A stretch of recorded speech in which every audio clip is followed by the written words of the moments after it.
Welcome back to Fueling Growth Marketing for Auto Repair Shops. I'm your host, Zane Taylor, and today we're tackling a game changer, virtual reality in the service lane. Joining me is my colleague and friend, Joe Waters. We work together helping independent shops modernize marketing, and we're focused on turning VR into measurable wins. More calls, more cars, and higher approval rates. We'll cover where VR fits, gear that won't break the bank, legal basics, and the KPIs to watch. Whether you run one bay or many, you'll leave with a plan. Let's start by clarifying VR versus AR and why that distinction matters for transparency, differentiation, and trust. VR places the viewer inside an immersive 360-degree scene.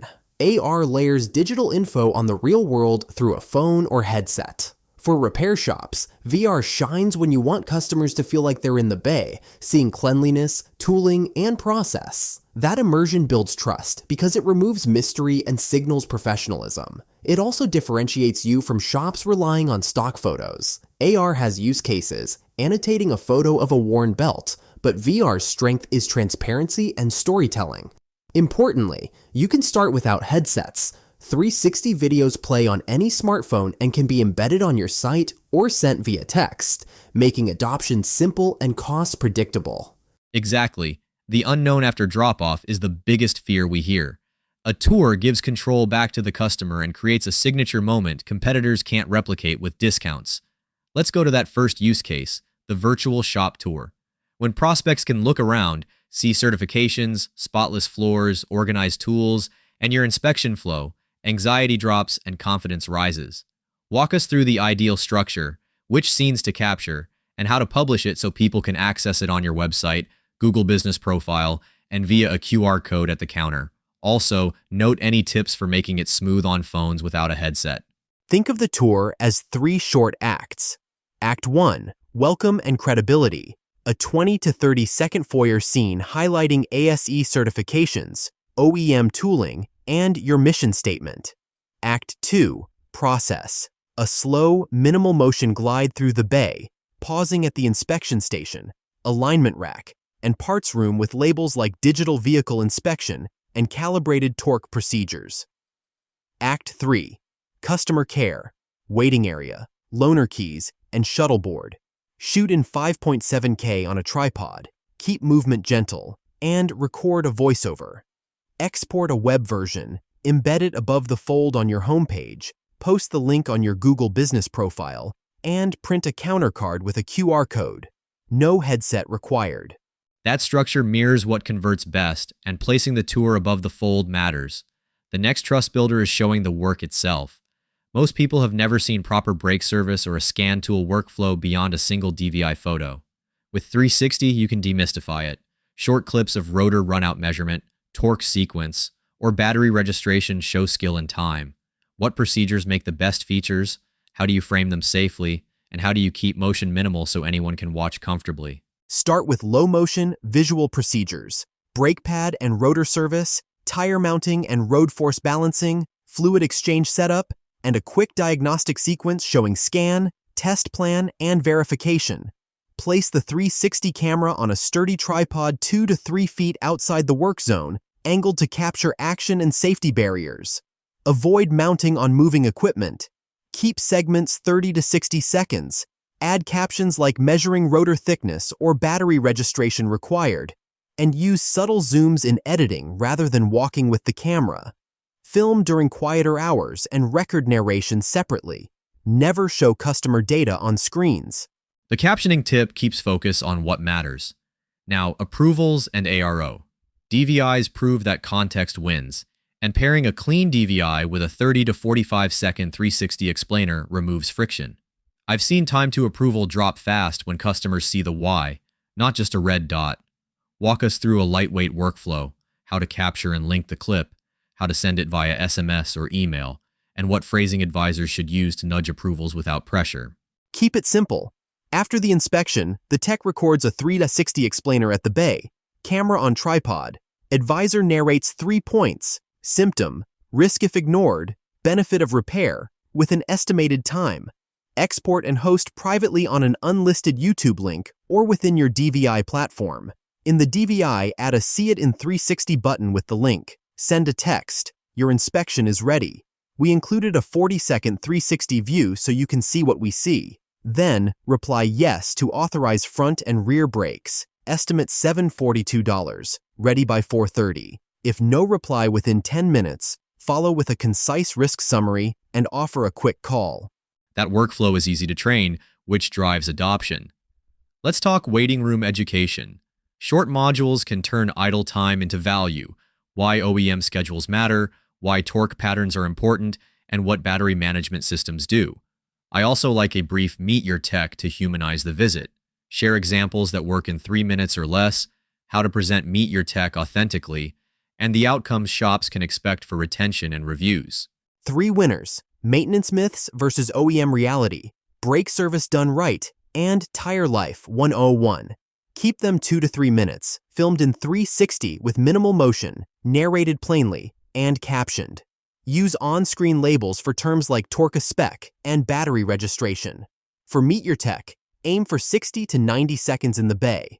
Certifications, specialties, and what they enjoy fixing. No hard sell, just pride. Set a kiosk labeled "See How We Fix It." Limit sessions to 5 minutes. Provide disposable face covers and wipes, and offer a phone link for those who prefer no headset. Expect higher retention, more specific Google reviews, and fewer objections on properly priced work. The supervised kiosk with time limits is a smart safeguard, and the phone link keeps it inclusive. Many owners assume VR means a 5-figure rig, but a modest 360 camera, decent mic, and simple viewer deliver professional results. Outline a budget starter kit and a mid-tier setup for shops ready to lean in. Include lighting, editing software, voiceover options, and safety and hygiene standards, sanitizing headsets, minimizing motion sickness, and offering captions and non-VR versions. Starter kit: Insta360, X3, or GoPro Max, stable tripod or light stand, a basic lav mic like Rode Lavalier Go with a small recorder, and branded Google Cardboard viewers. Total cost: $600 to $1 and $200. Mid-tier: MetaQuest 3 or Pico headset for demos, softbox LEDs to brighten bays, and editing software such as DaVinci Resolve or Adobe Premiere with a 360 plugin. Consider a professional voiceover for the flagship tour. Prep the set: even lighting, clean floors, decluttered benches, hygiene and safety, disposable face covers for every session, alcohol wipes between uses, and keep sessions under 5 minutes. Accessibility: non-VR web versions, captions, minimal quick pans, and clear labels on points of interest. Great. Lighting and clutter sound basic, but they're the difference between wow and why does this feel grimy? 2 quick pivots: compliance and internal ops. On compliance, filming in a working shop introduces risk. We need consent, rules on what not to show, and a plan for plates, faces, and scan tool screens. Operationally, VR is also a training tool for consistent service and safety. Walk through legal and privacy guardrails, then outline a small VR training library for new hires. Greeting flow, multi-point inspection standards and lift safety, and any tips for keeping headsets secure. Start with signage. Post notice at the entrance and counter that 360 video capture is used for training and transparency. Obtain consent from employees. Avoid filming customer faces unless you have explicit consent. Blur license plates, computer screens, and any paper with names or numbers. On scan tools, use a demo profile or angles that hide identifiers. Do not film your security system. For training, build short modules: service drive greeting, vehicle walkaround, DVI photo best practices, lift points by vehicle class, and post-repair quality check. Keep each under 3 minutes with one objective and a short quiz. Keep headsets on guest Wi-Fi or offline. Require a screen lock and update quarterly. That's a tight, audit-friendly framework. Now, marketing integration. Embed the tour on your homepage to boost engagement and add it to your Google business profile to convert discovery into calls. Use 15 to 30-second clips in Meta and YouTube ads to showcase transparency. No hard pitch, just proof. In-store, place a countersign with a QR code that says, "See the tour" or "See how we fix it." Bring it together. Outline steps from storyboard to launch. Capture, edit, brand, publish, train staff, go live, and share exact scripts and timing for who offers VR and when. Implementation in 4 weeks. Week 1. Define objectives. Storyboard 5 to 7 scenes. Welcome, process, waiting area. 2 procedures. Customer care. Write simple narration. Gather consent. And prep the shop. Week 2. Capture in 1 morning. Record voiceover. Assemble a rough cut with captions, labels, and your logo. Week 3. Finalize, export web and headset versions. Upload to your site, DVI templates, and Google Business Profile. Create QR signage and an announcement email. Week 4. Train the team and launch. Script at drop-off. Want a 60-second look around our shop? It shows how we inspect and care for your car. Assign the advisor to offer. The CSR assists at the kiosk. Track website conversion, approval rate, ARO, time to approval, reviews, and NPS. That cadence makes rollout realistic and measurable. Let's talk numbers. Many owners ask, will this pay off?